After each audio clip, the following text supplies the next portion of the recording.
Welcome to my channel achieve with astro Sudha. आप सबको astrologer सुधा वाधवा बेदी की प्रेम भरी नमस्ते। वीनस इन डिफरेंट हाउसेस की जर्नी के सेकंड लास्ट एपिसोड पे हम पहुंच चुके हैं, जहां पे वीनस की प्लेसमेंट 11th हाउस के अंदर किसी भी नेटिव के ऊपर क्या इफेक्ट करेगी, इसके बारे में हम बात करेंगे। और इसके जानने के लिए हमें ये जानना ज़रूरी है कि वीनस क्या रिप्रेजेंट करता है और 11th हाउस क्या रिप्रेजेंट करता है, और कैसे जब ये दो आइडेंटिटीज मिलेंगी तो किसी भी नेटिव के ऊपर क्या इफेक्ट करेंगे। इससे पहले मैं आपको बताना चाहूँगी कि जैसे मुझे कमेंट्स लोगों के मिल रहे हैं, हम जब भी इस तरह के एपिसोड करते हैं कि किसी भी प्लेसमेंट प्लैनेट की कहाँ पे क्या रिप्रेजेंट करती है, उसके साथ ही हमारे को और भी बहुत सी चीज़ें हम इस बारे में मेंशन करते हैं कि उसका एसोसिएशन किसके साथ है या उसके ऊपर एस्पेक्ट कितना आ रहा है, वो किस नक्षत्र के अंदर है। एंड कोई भी फाइनल डिसीजन लेने के लिए आपको एक कंबाइंड इफेक्ट लेना होता है सभी प्लैनेट्स का। इट इज़ नॉट दैट कि just by one this thing कि एक चीज़ यहाँ पे है, आपने उसका उठा लिया, दूसरा ये है, इसको ले लिया, तीसरा है उसे ले लिया, and then you are thinking कि ये क्या चीज़ें हो रही हैं आपस में। You have to understand everything in relation to the other thing. ये हर चीज़ के बारे में समझना और फिर उसे अप्लाई करना दूसरे के रिलेशन के अंदर, दूसरे प्लैनेट के, दूसरी पोजीशंस के, एस्पेक्ट्स के, एवरीथिंग इज़ वेरी इंपॉर्टेंट। सो हम जो भी बात करते हैं उसके अंदर रिलेट करें कंबाइंड चीज़ के अंदर, and then let us know कि how it is affecting your chart. अब हम अपने पॉइंट पे आते हैं कि अगर हम वीनस की बात कर रहे हैं तो वीनस क्या प्लैनेट है। वीनस एक बहुत ही पोलाइट एंड सेंसिटिव प्लैनेट है।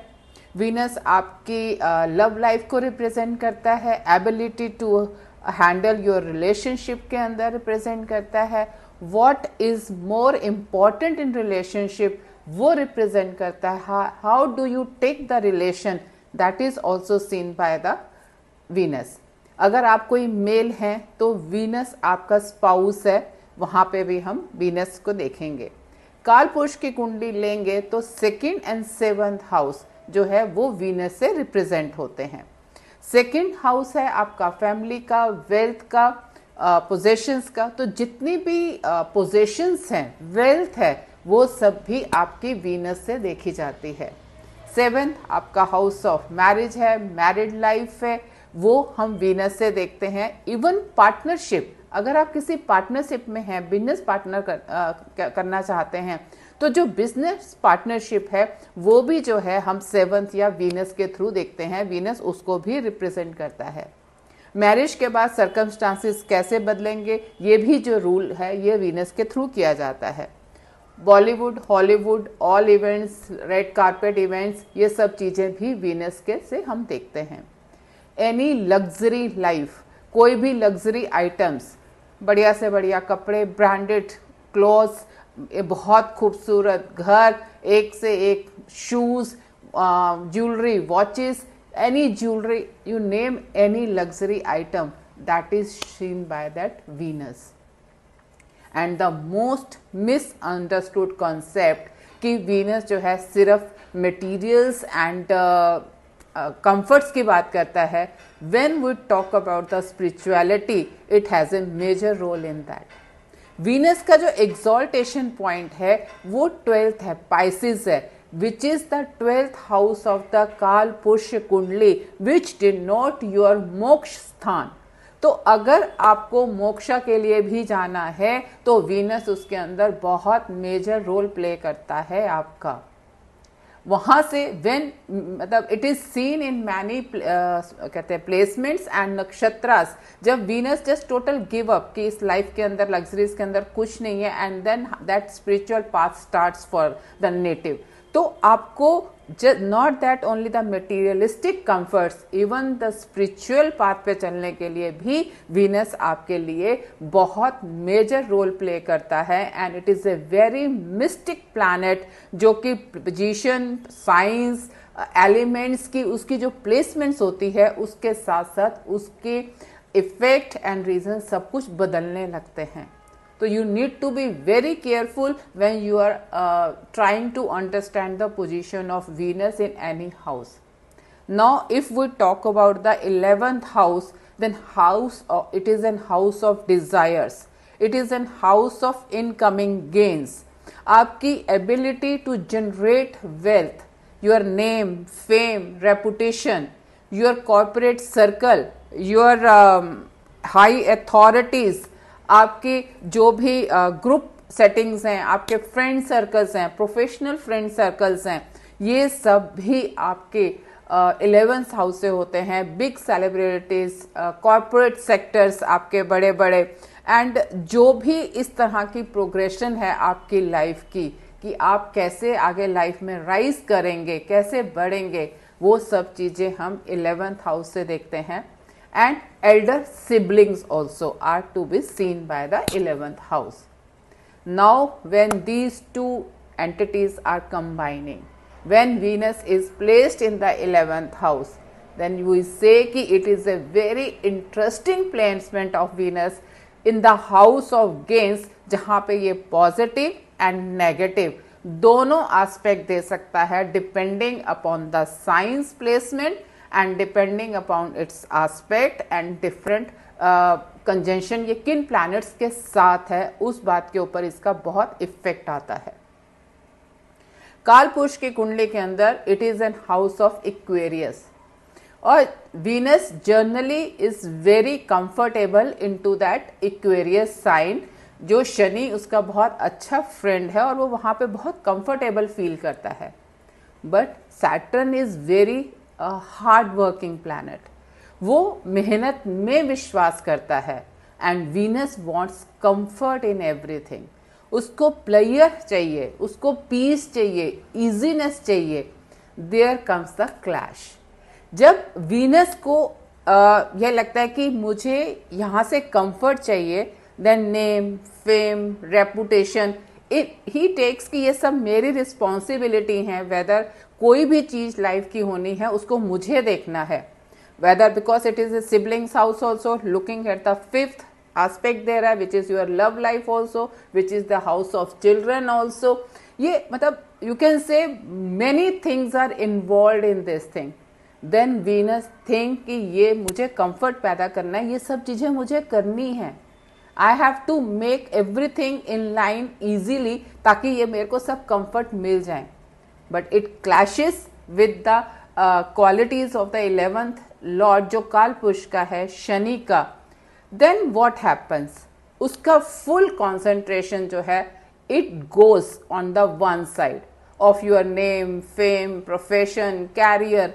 There it gives more importance to gain that.